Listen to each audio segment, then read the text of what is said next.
I am a cybersecurity analyst with Mitigation LLC.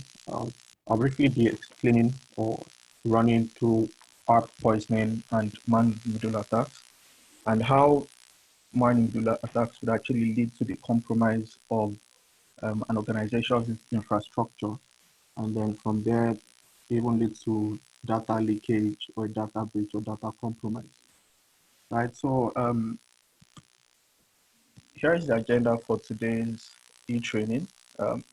I'll briefly run through introduction, introduce myself, also briefly run through what man-in-the-middle attacks are, where I'll be explaining what MITM is all about, the types of man-in-the-middle attacks. I'll also provide a brief background on what ARP is, how we can use ARP to carry out man-in-the-middle attacks. I'll also briefly run through ARP cache poisoning with ARP spoof, the tool that is used in carrying out MITM. And then for the practical part of this demonstration, I'll be infiltrating an internal web server.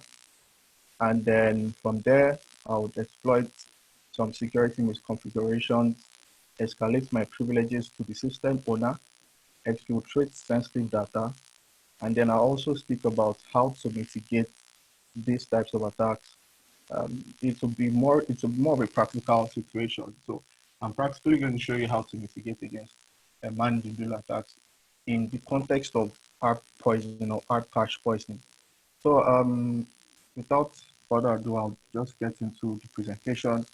So once again, I'm a cybersecurity analyst with Mitigation LLC. I have an interest in cyber threat intelligence gathering, do penetration testing, vulnerability management, and incident response. So now, I don't know if we have a number of people who are familiar with what a man-in-the-middle attack is, or what man-in-the-middle attacks are, right? So basically, a man-in-the-middle attack occurs when an attacker positions himself between two legitimate entities that are communicating. This enables the attacker to be able to intercept data that has been exchanged, and then he can either manipulate it or modify it and then forward it over to the target, or he could even hold on to that information, which will lead to a denial of service, or also he could just decide to listen and be exfiltrating data, or just harvesting credentials in different contexts and scenarios. So like I said, the man-in-the-middle attacks are actually varieties of attacks. So there are different forms, and it will come in any form. So the thing about man-in-the-middle attacks is that it is easier to prevent it than to detect it. So why do I say this, right?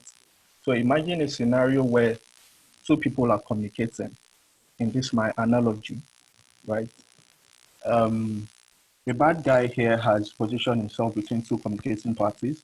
This is Alex and Aki. So this is what Alex and Aki think is going on. They think they are communicating with each other. Alex says hi, Aki receives the hi. Alex says hello, Aki receives the hello. They actually think that there is nobody between them that is intercepting or probably even modifying the information that is being sent between them, right? But in reality, this is what a man-in-the-middle attack looks like, right? So you have two communicating parties, Alex and Aki. Toby has positioned himself.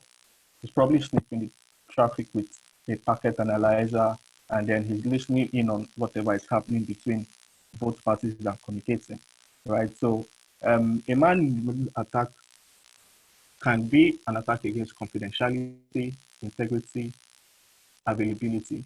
There's an attack against confidentiality when information that isn't meant to be read or even sent by an unauthorized party can be read, right? Say you are trying to log in to your bank account or application, and then you have an attacker on your network who is sniffing out traffic, right? So your confidentiality is breached when an attacker can see your login credentials. So it's an attack against integrity when an attacker is able to modify the information between two communicating parties. As I said before, let's say the CEO and the CFO are communicating, the CEO's email gets hijacked, right? Maybe like through spear phishing or through some social engineering technique. The attacker is able to read messages that the CEO sends out, probably even modify it before sending it over to the CFO. It could actually even create a situation of a business with email compromise where you have the CFO transfer money into an account that is not supposed to transfer money to because an attacker has modified the message. So that's an attack against integrity. So in the last scenario of it being an attack against availability, right? This is basically what happens. The attacker can receive, let's say, two entities are communicating, a web server and a client, right? And then you have a man in the middle there. He intercepts the data that he is sending to the website, but then doesn't send it to the website. He just holds onto it, right? What you say is that, oh, the website is unavailable or that particular service is unavailable. So we have a denial of service incident or situation out of a man-in-the-middle attack, right? So it basically attacks the three major aspects of cybersecurity. So moving on, there are different variants of man-in-the-middle attacks, and it could come in different forms, but they all have one similarity, right?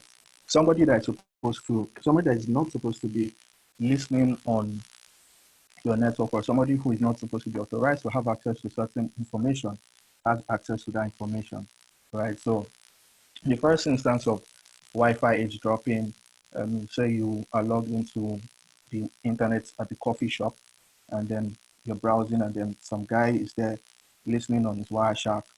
He's able to intercept the traffic between you and the router or the access point. Or you could also have a case of a rogue wireless access point within an organization where an attacker sets up a rogue wireless access point, and then he he impersonates the legitimate access point. So that way you think you're logging into the legitimate access point, but you're logging into the attacker's rogue wireless access point. So everything you're sending over that wireless access point can be read, modified, or can have whatever done to it by the attacker. So also have the case of email hijacking, which is becoming increasingly popular, especially with cyber criminals, because it's an effective technique. Of course, it's easier to hijack an email and then pretend to be someone else and then request for a certain amount of money that you shouldn't have access to, and then it gets sent to you, than going through the entire process of trying to break into the web server, break into maybe an application server, and then try to find what you can see, exfiltrate information, and then sell that information on the dark web. So it's easier for you to just hijack an email and then be a man in the middle between two communicating parties on within an organization. Right. So you also have ARP spoofing. ARP spoofing is what the security demo, which I'll be doing later on into this presentation, would be centered on. Right. So first, we have to know what ARP is. So ARP basically resolve IP address to MAC addresses within an internal network.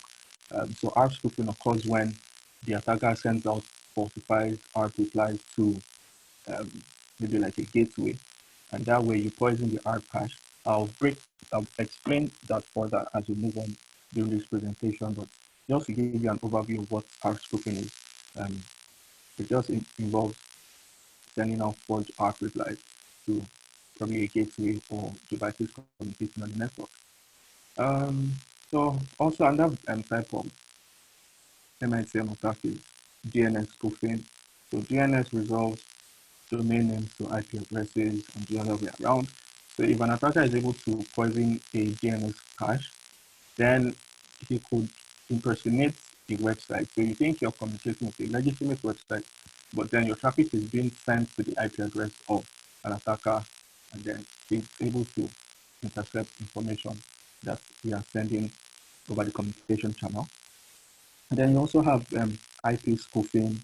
IP spoofing is just also impersonating an IP address, the IP address of the device.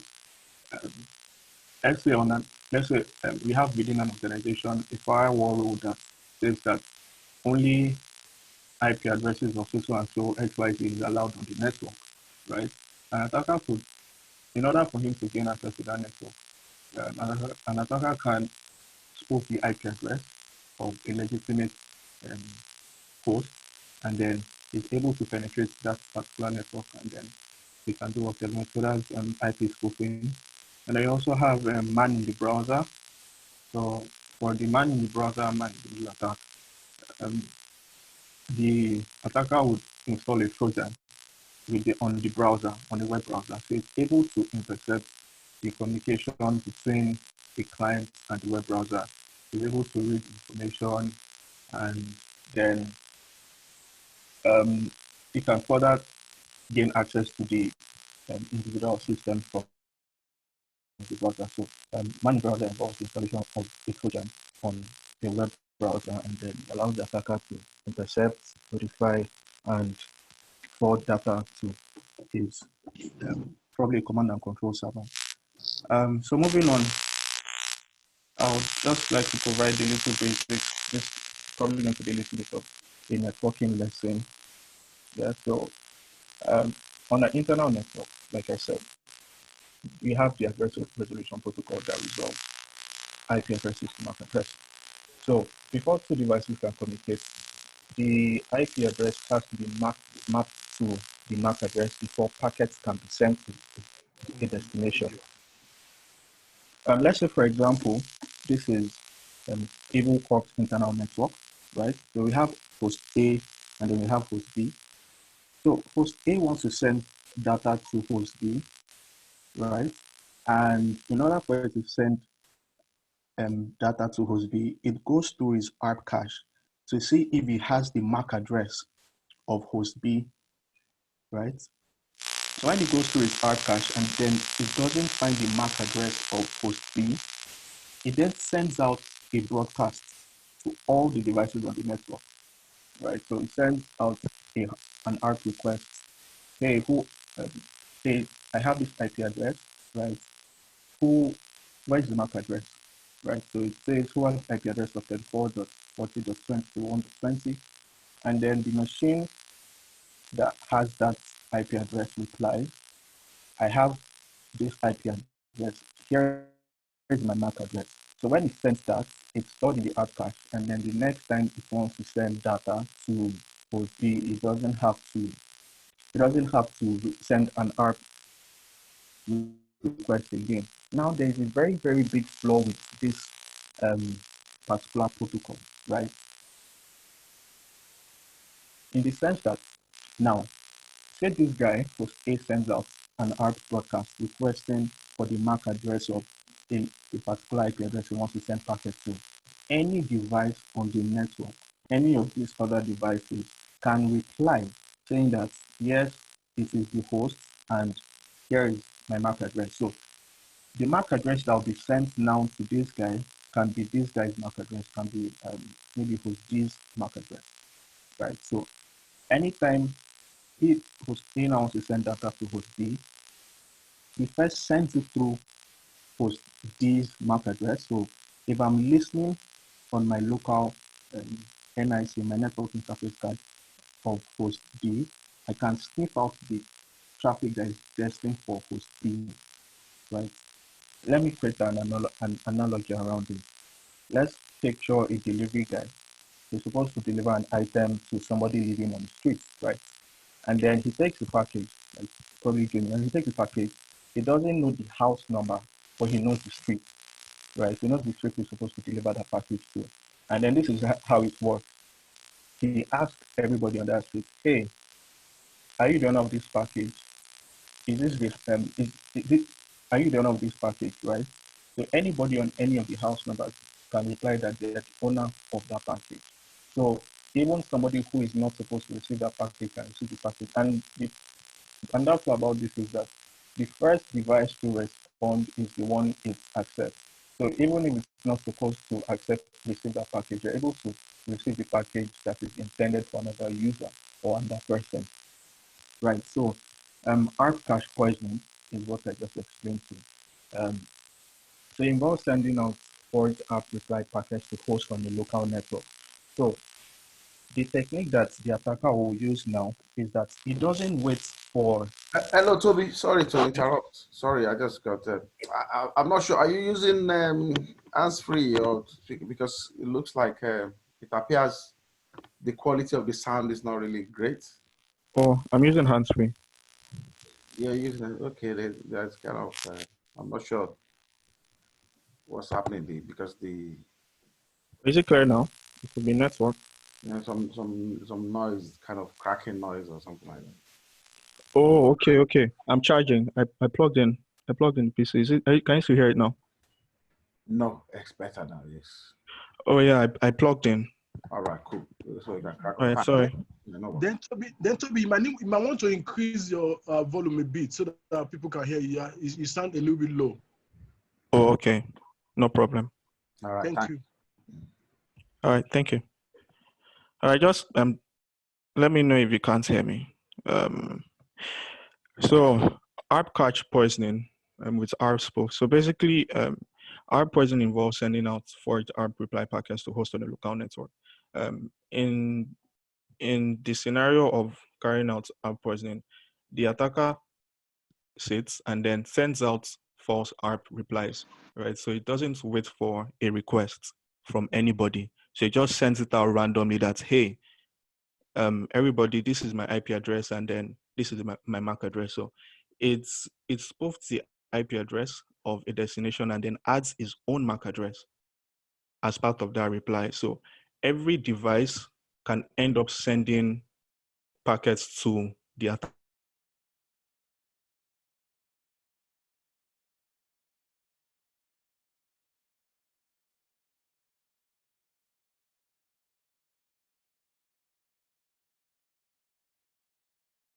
We can't hear you again now.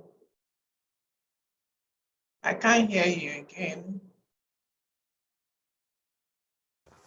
Hello, Toby. What happened? Did you mute yourself mistakenly?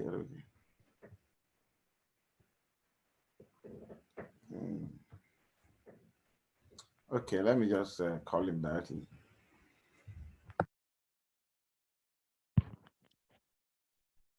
Yeah, I think his network got disconnected.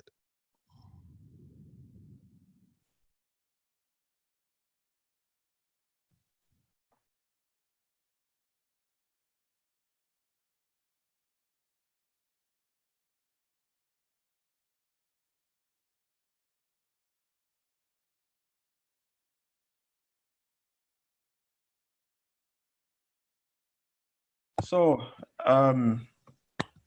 I was talking about ARP cache poisoning with ARP spoof, right? So ARP spoof is a tool that attackers typically use for ARP poisoning within an internal network. So let's say an attacker gains access to your internal network environment. He has run a discovery scan. He has a list of IP addresses. He has enumerated for open ports and is able to recognize the services that are running within your network. So the next thing he does is that he fires up ARP spoof and then sends out forged ARP replies to all the devices on the network. It poisons their ARP cache. So when they're exchanging data within one another, their data is being routed through the attacker's network interface card. So the moment the attacker then turns on Wireshark and then listens on his own network interface card, he can see the information that is being exchanged between different parties. So now, this is the lab scenario I've set up for this presentation. So I have 3 devices within Evil Corp's local area network, right? So Evil Corp is the name of the company, and then we have an attacker within Evil Corp, right? So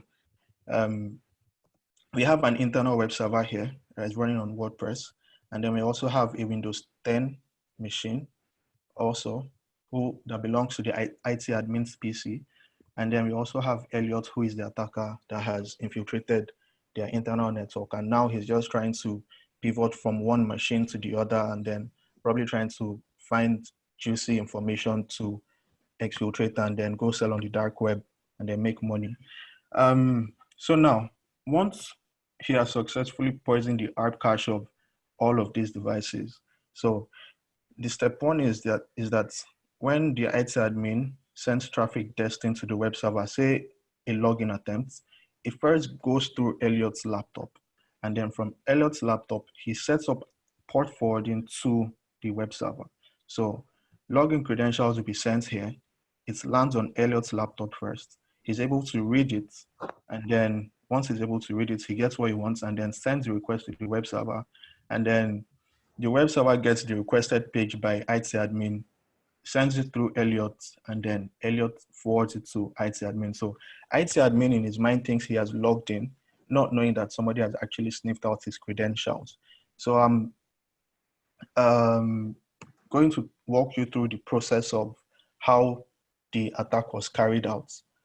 So the first thing that I'll be doing is that I'll first run a discovery scan to discover assets within the network environment, the local area network.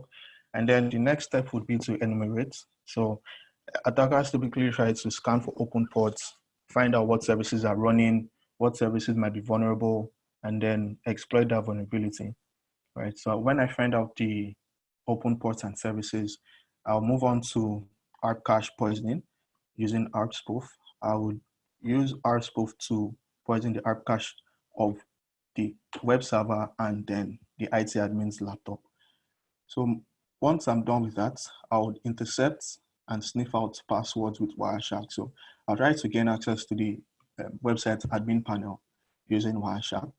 And then once I'm able to achieve that, I can now log into the website's admin panel and then proceed to upload a web shell, which will give me backdoor remote access, right? So I'll upload a script that would be executed on the web server that will provide me remote access to that web server at any given time, right? And then moving on from there, you come to realize that, okay, you have limited privileges on the particular server or the particular target, right? So the next step you want to do is to now enumerate again to find privilege escalation vectors, to look for system misconfigurations, to find things that you can use to escalate your privilege to probably admin or root or system owner. Once you're able to achieve that, you have full control of that system. You literally own the system. You can now proceed to exfiltrating data. You can decide to take down that server. You can decide to just use the server as a pivot to other devices on the network. And then when an attacker is typically done with their intention, they delete or they carry out housekeeping, they clean up the scripts and files that were used for enumeration, right? So I'll be doing all of this now. Then I would, once I'm done with the initial attack, I'll put in security controls and then I'll try to carry out the attack again. And then obviously it will fail because I have put in the security control against these types of attacks. So I'm going to be sharing my Kali screen.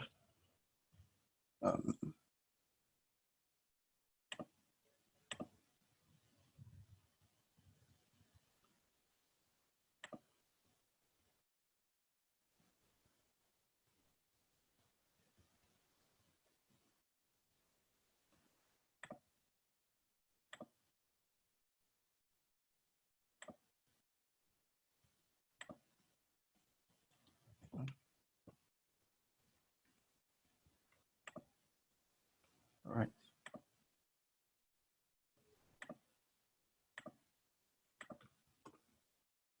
Can everybody see my screen? Yes, we can see your screen. Yeah, I can Okay. see it. Great. So I have virtual machines running within my VMware environment. I'm just emulating an internal network. So in this environment, I have the attacking machine, which is Kali Linux. And then I have a WordPress server that is running, right? And then finally, I have the IT admin's PC running Windows 10, right? So these are the three machines that I illustrated in the diagram, right? So this is the attacker's machine.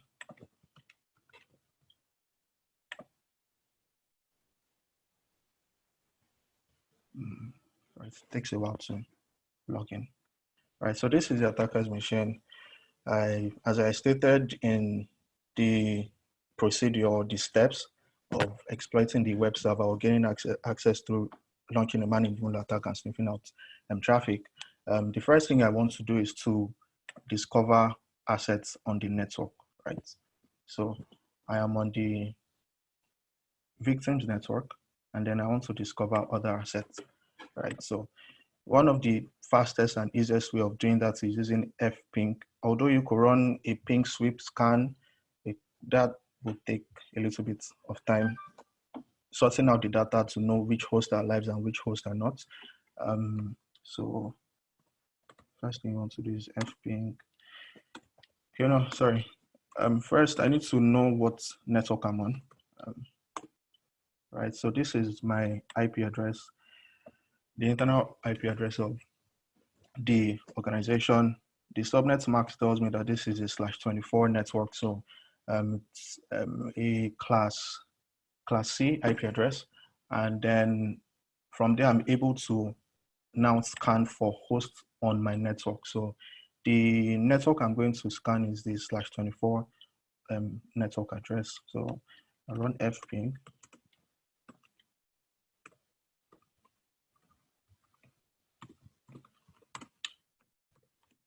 So now I put in the IP address.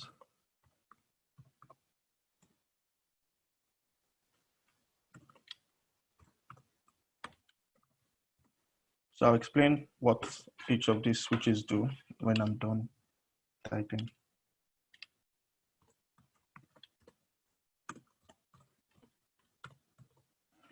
All right, so the name of the tool I'm using is called fping. I've instructed it to scan all, and then G is to look out for hosts that are live, and then anyone that has an error, just send it here.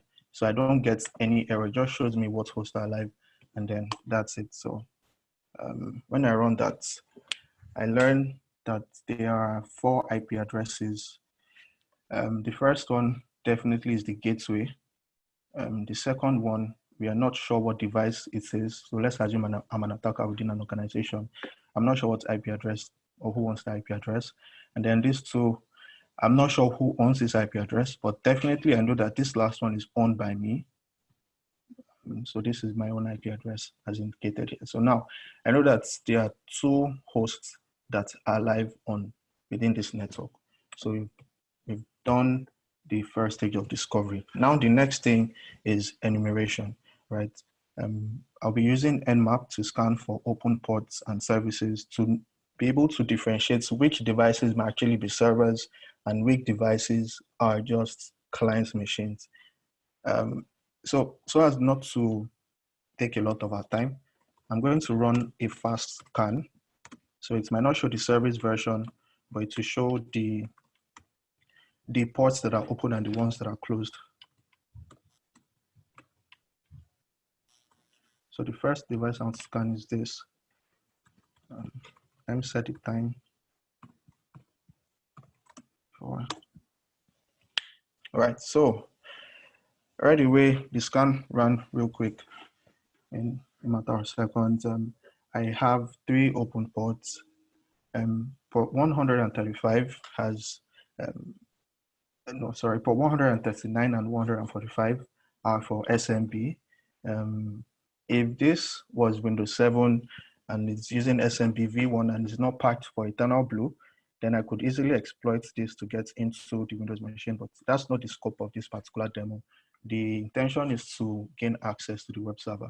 So now I can recognize that this is the Windows machine.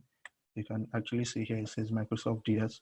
If I run a service scan, it will show me the operating system. If I run an operating system scan using the operating system switch, using Mmap, it will show me the operating system. And then the next thing you want to do is you want to run a scan on the next IP address. 192.168.72.139. Right, so from here, we can easily tell that this is a web server because of the ports that are open. So you have port 80 open on this device, and you also have port 443, right? So port 80 is for HTTP, then port 443 is for HTTPS, HTTP secure, and you also have port 22 open for SSH, right? An attacker can typically try to brute force the SSH port since it's open in order to gain remote access to this machine, but that also is outside the scope of this demo. Now, the next thing that I'm going to do is to poison the ARP cache of my targets, right? So the first thing I'll do is to check my own ARP cache using ARP A, right? So this is what I was saying about the ARP cache. So my device recognizes that the Windows host has this MAC address, and then the web server has this MAC address. So the next time I want to send information to any of this, maybe I want to ping the web server, it doesn't have to send out an ARP broadcast for the MAC address of those IP addresses. It just comes here, looks at the MAC address, and then sends information directly, right? So on the other devices too, they also have a list like this. The moment I poison their ARP cache, the ARP cache of the web server and the client, what the client will say is it will show the IT admin's IP address, but the IP address will be mapped to the MAC address of my own machine. So this is what, this doesn't show the MAC address. So it will show the MAC address of my own machine, right? So it will map the IP address of the IT admin PC to my own MAC address, and also on the web server, we'll have the IP address of the IT admin PC mapped to my own MAC address. So both of them will be sending information through my own network interface card, which I'll be listening on with Wireshark. So the next step is what I'll take. But before that,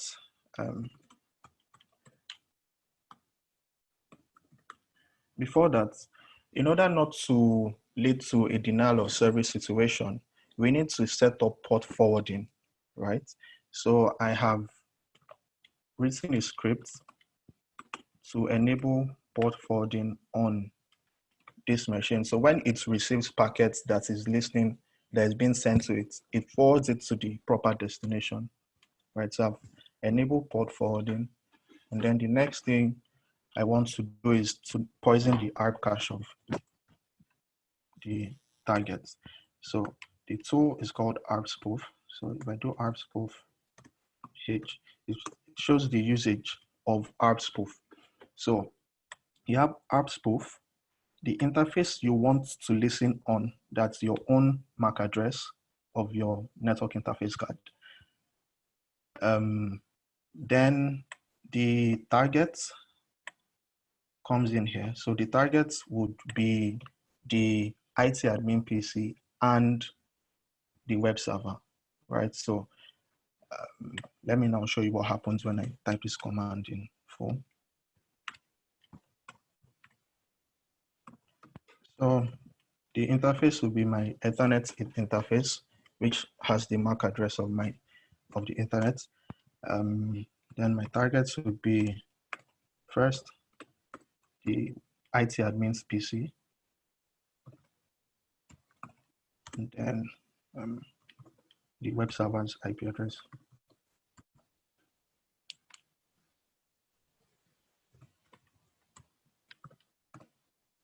If you have any questions, you can just leave it in the chat section. We'll come back to it later. So now when I hit enter, it's sending out ARP replies randomly, right? So sending out an ARP reply to the web server that this is my MAC address, right? But then this MAC address belongs to me, and then the web server records it on its ARP cache and then forwards packets to me. So in order to make it a bidirectional situation, would have to also do the same thing for the IT admin PC. So run the same command.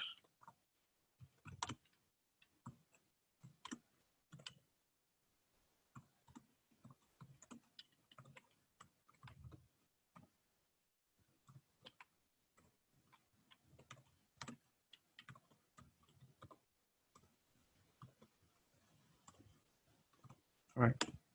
So now both ways the ARP cache is being poisoned on both ends. So the next thing you want to do is to have Wireshark running.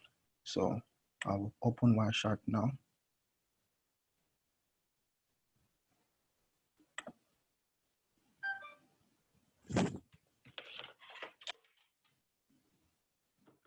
And so using the same interface I specified during the ARP spoof in the ARP spoof command, which was FO, I'm going to listen for traffic that is being exchanged through that wireless interface card, or through that network interface card rather. So I come all the way down, select the interface I want to listen on, and then I start capturing. Perfect. So now that we have this running, the next thing I want to do is to emulate a login scenario of the admin.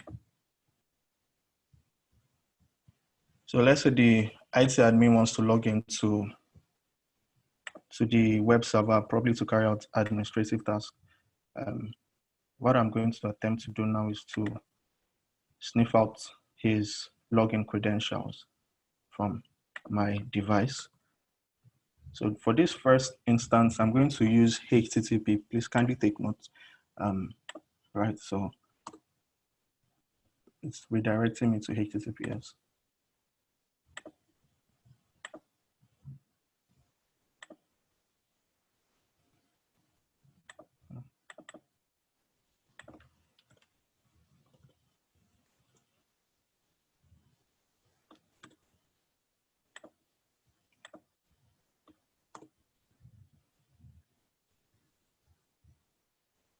Perfect. All right, so here I am. I'm going to log in using the admin credentials.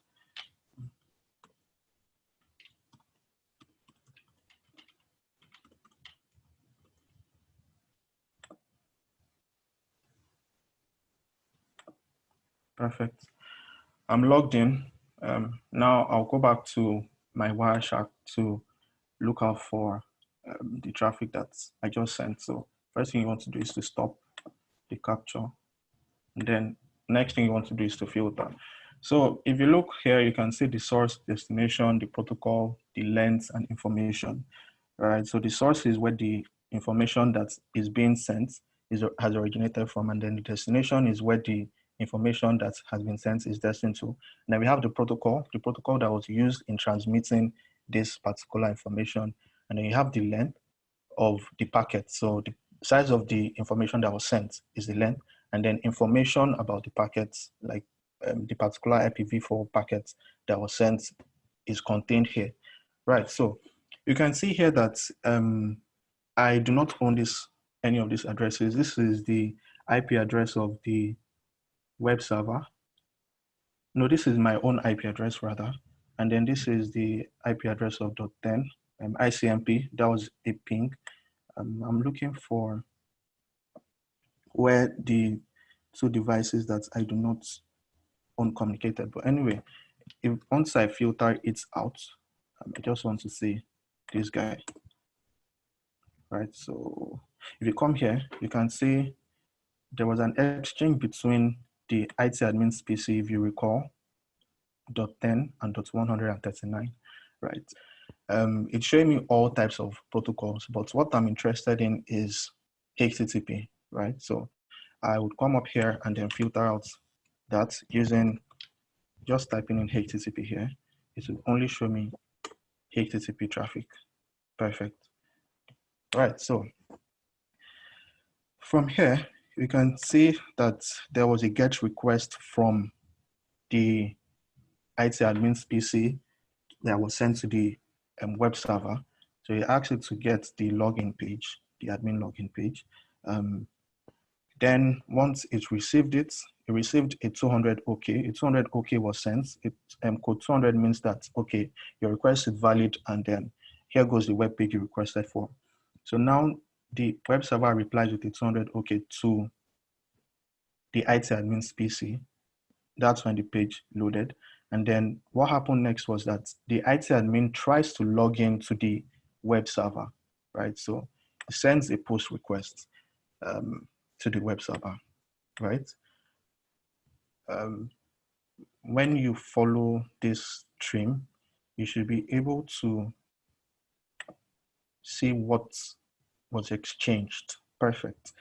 So this post request that was sent to the web server from the IT admin's PC, the form login page had the login, which was admin, and then the password, which is password 121, UG password 121.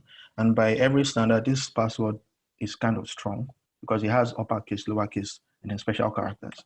And then it's more than 8 characters. So using these credentials, I'm going to log into the website, right? So from my attacking machine, first I need to just minimize this.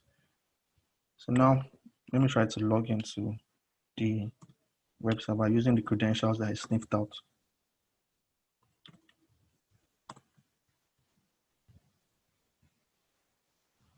Perfect. So admin, and then the password.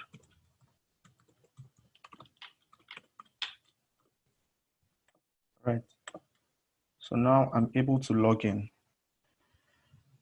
as the admin, right? So this is probably like a stage 1 exploitation. This is like stage 1 exploitation, your initial access, right? So what could happen from here? Probably website defacement, and then nothing more, just stuff that kids can do to just gain fame and stuff. But a real cyber criminal wants to get money. Most of them want to get money. So how do they get money? They'll probably try to exfiltrate data and then sell it off, right? So the next thing that an attacker will typically want to do is to upload a web shell.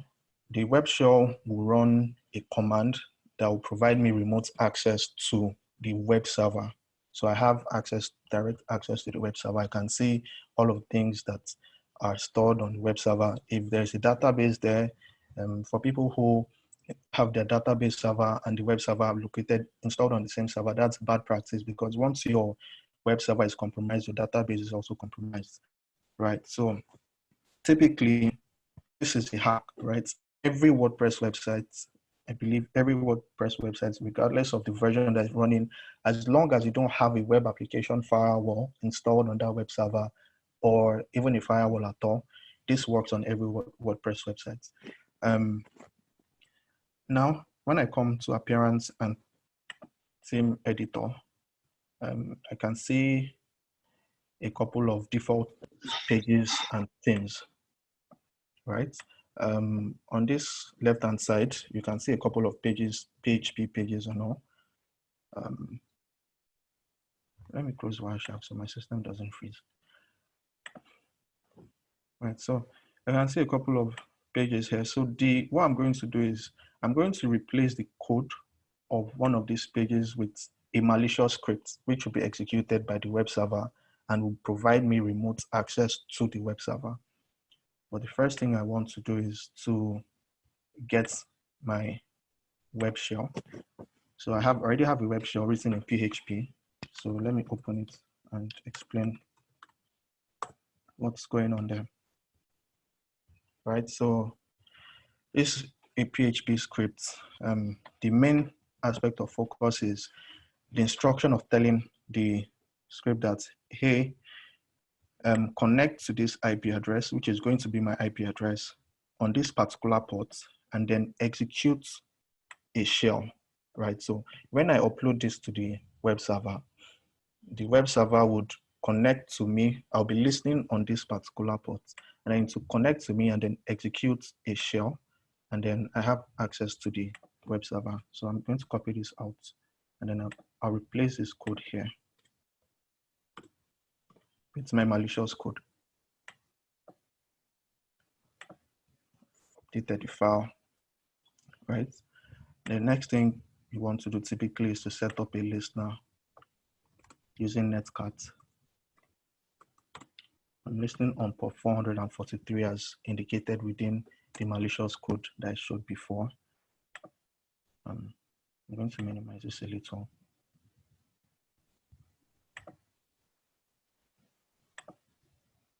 Right. I want you to see the instant I get a shell on the target. So now that I have that saved on this website 44 page, the moment I go to this page, it will return a shell here. So pay attention.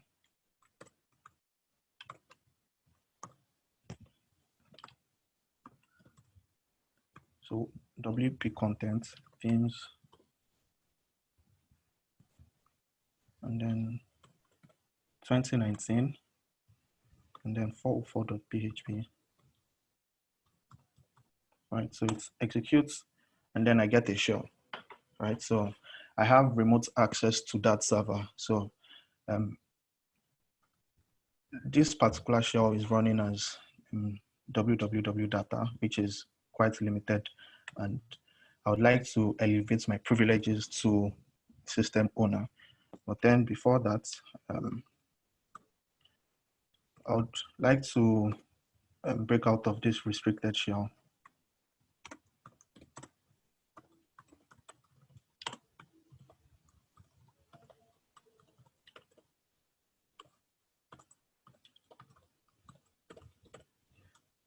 All right.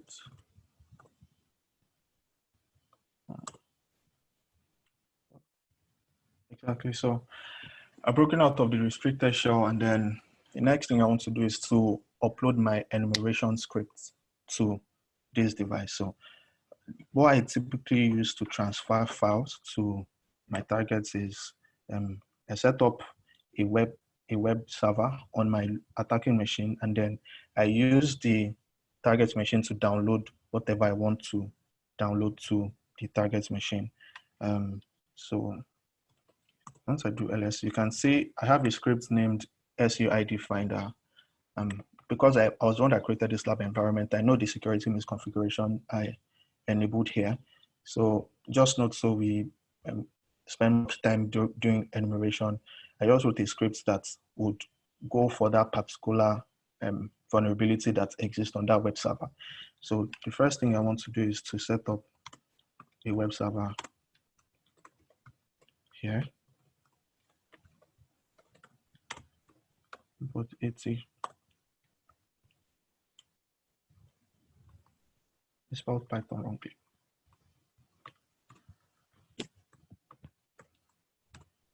All right, so I'm serving on port 80, and I'm able to download this file to the attacking machine. Right, so next thing you want to go is to go to the temp directory, because you can read, write, and execute in the temp directory. Now I use wget. Wget is a tool used to transfer files or used to download pages or download files. And then I'll put in my web server's IP address, my own attacking machine's web server.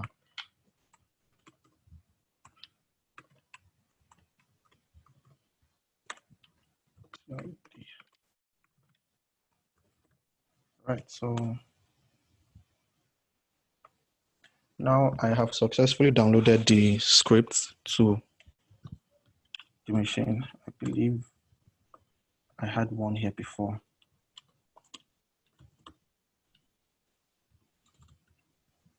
Anyway, I had one here before. I forgot to clean up after I exploited.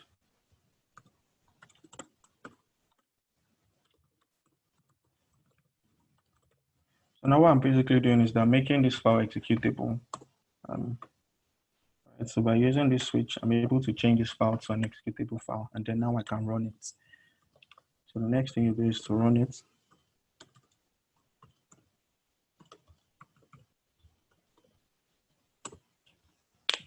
All right, so let me briefly explain what I'm trying to do or what I'm trying to achieve.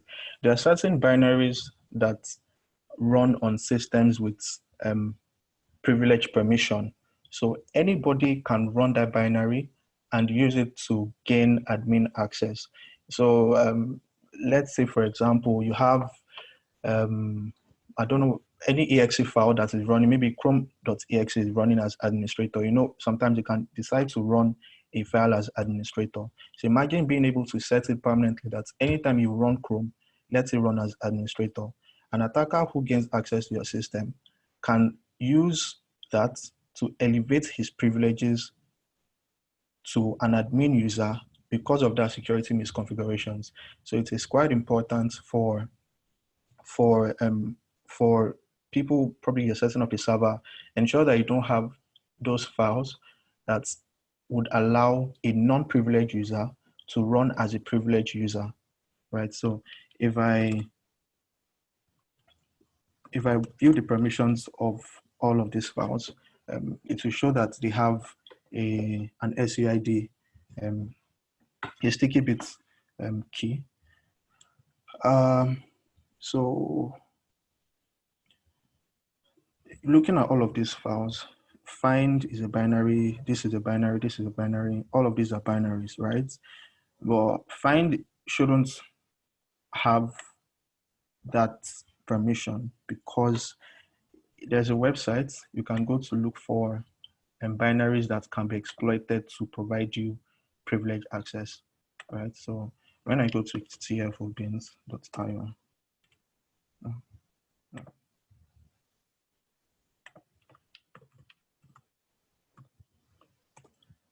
I am able to find binaries. So it's a list of binaries that can be exploited as an attacker to bypass local security restrictions, right? So all of these binaries can be used to bypass local security restrictions, probably give you break out of a shell, a restricted shell, or even provide you privileged access. So now if you recall, after I ran the scripts, I saw this particular binary. So if I search for find here, find comes up, and then once I open it, I can just see this, the command I'm supposed to run to give me root access. So the moment I run this command, if I copy this and then paste it on the web server,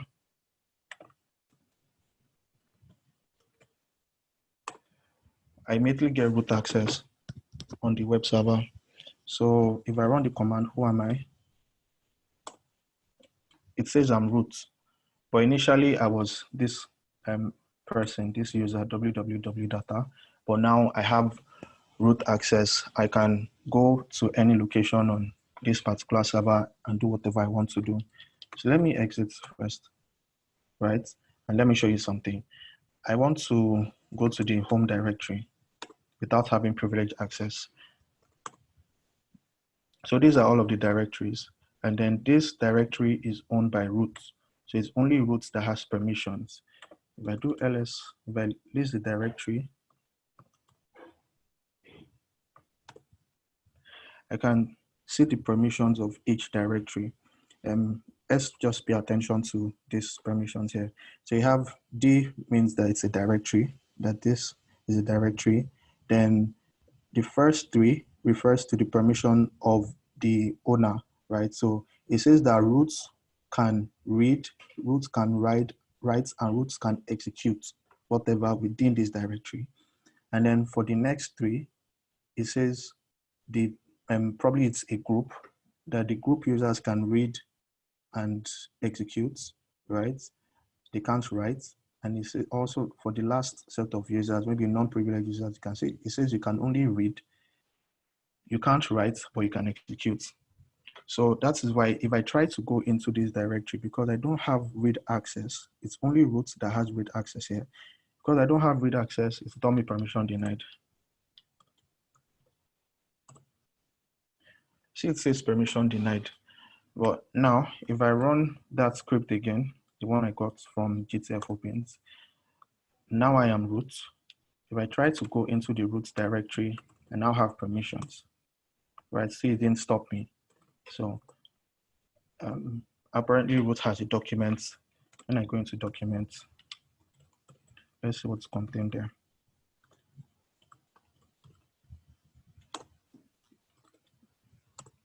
Perfect. Okay, so you have a file named client data.back. So if I copy out this data, I should be able to find QC information.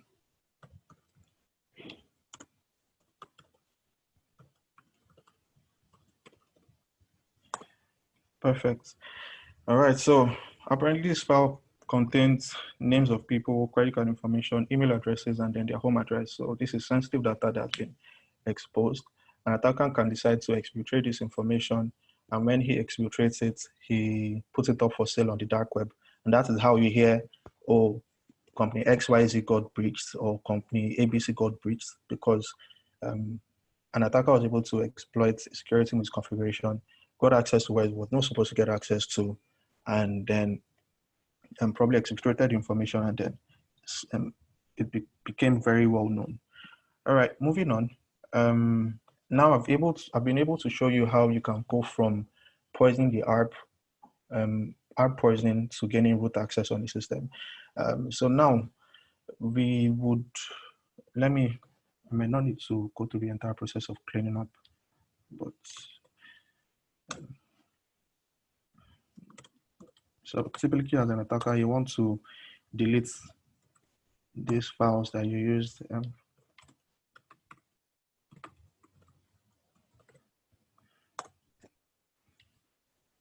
And then you want to also clear your logs, but I'll not be doing that.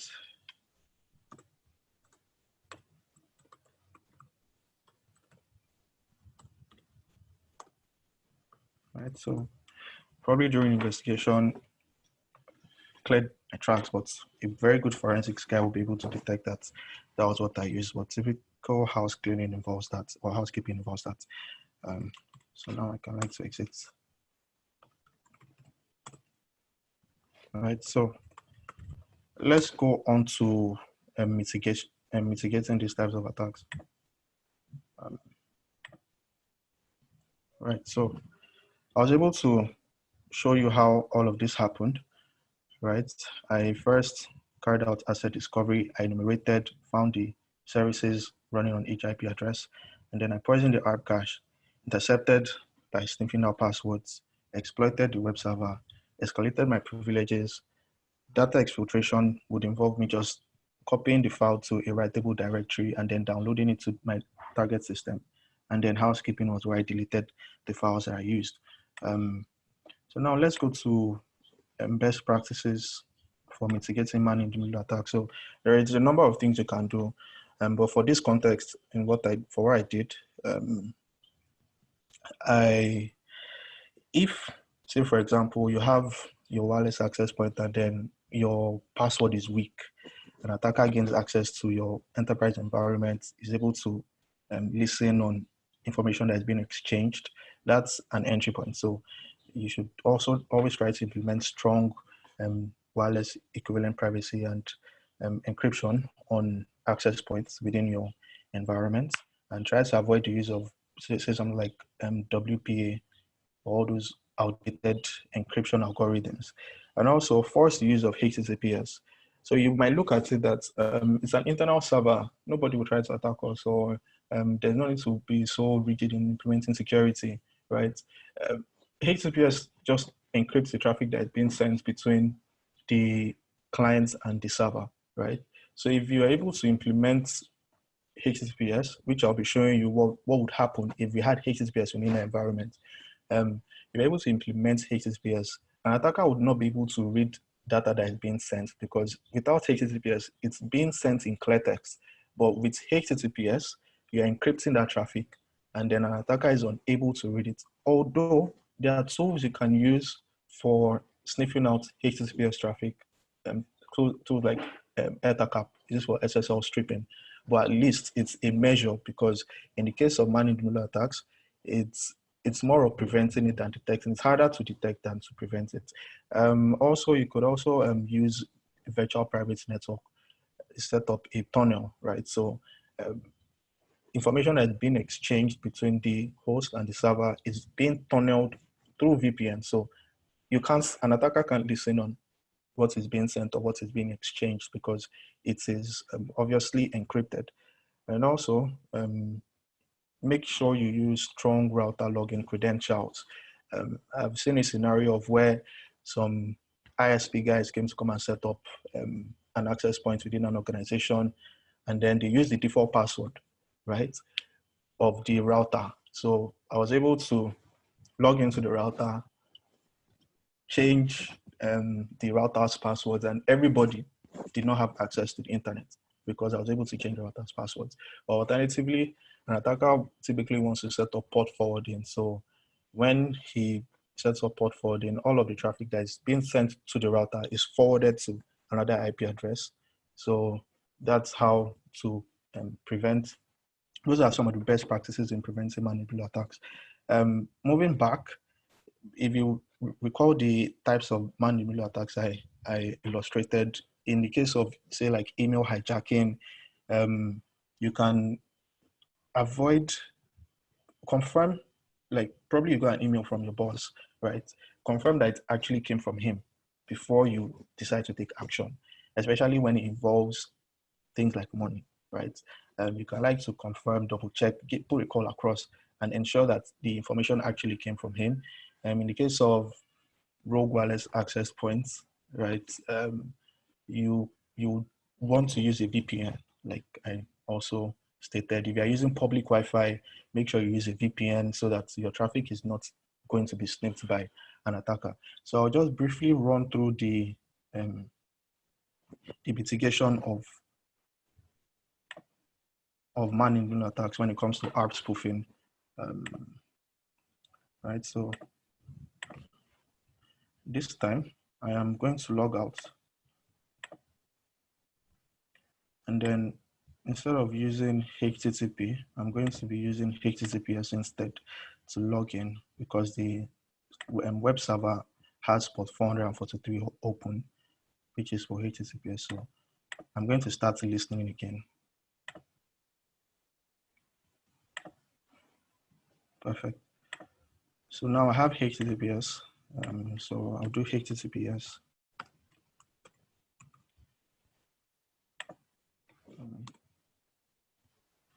Now it keeps going to Bing search.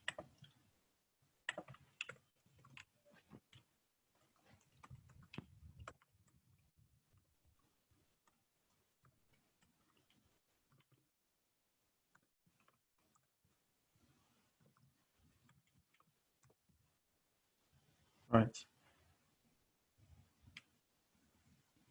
So because it doesn't recognize the certificates, it just brings out the certificates error. Remember, I'm listening on the attacker's machine. So this time I'm going to log in again.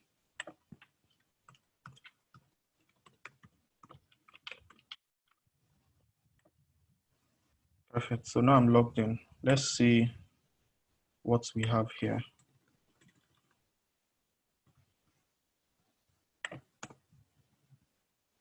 So now I'm going to stop capturing. And what I want to do is to filter out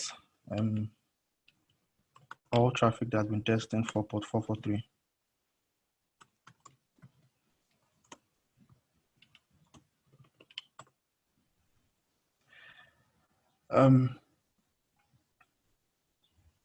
So this is information that has been transmitted between these two people.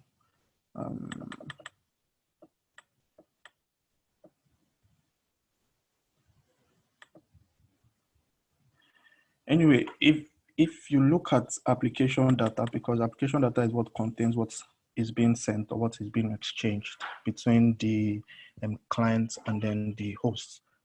Sorry, between the client and the server, right? When I come down to application data, if I follow TCP stream, you notice that the information is scrambled. So I can't find login credentials from here. It obviously shows nothing, right? So that way you have gone a step taking a step towards preventing man-in-the-middle attacks through and probably ARP spoof or packet sniffing on your network. I'm trying to look for data between. All right. Okay. Yeah, I believe that would bring us to the end of the demo session. So if you have any questions, you can feel free to ask me. Thank you. Does anybody have any question?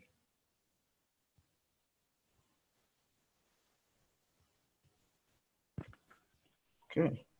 Any question, anyone? Hello, good afternoon. Please ask a question. Okay. I saw when you wanted to find the contents of the file and you used, is it BAK? Yes. Can you also use the CAT? So BAK is a file format for backup. Most servers usually store backups using that particular file extension. So Okay. BAK is a file like you have TXT for text files. So BAK is typically used as a backup file format.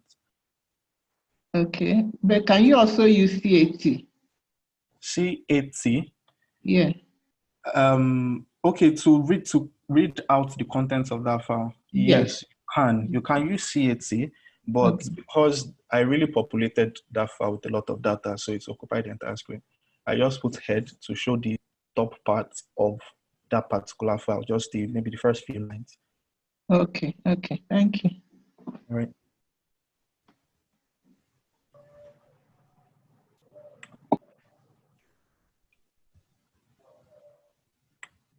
All right.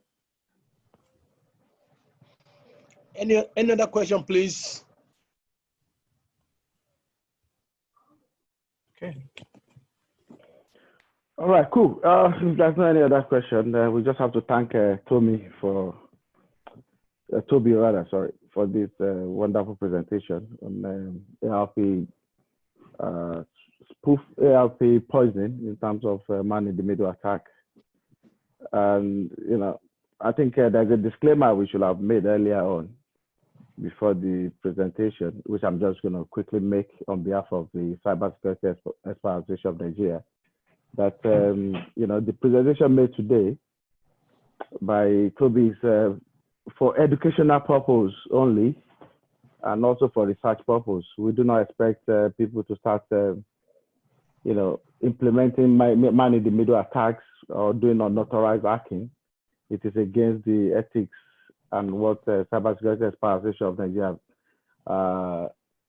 believe in and what we stand for. So in no circumstance will CSION be liable for any unlawful use of the knowledge that you have gained today in this presentation, or any damage whatsoever arising from loss of data or profit as a result of you implementing man-in-the-middle attack against organization unlawfully. So I just need to state that clearly. So thank you all for attending today's presentation, and we're gonna, as promised, we're gonna publish this on our YouTube channel, and we encourage you to subscribe to that channel as well. So also in 2 weeks' time, we're gonna have another presentation. This time around, it might not be as technical as this for those of all you that are into governance, risk, and compliance. So we're gonna balance it up and come up with something in that direction. So thank you all, and have a wonderful day. Thank you. All right. Thank you. Thank Bye. you very much.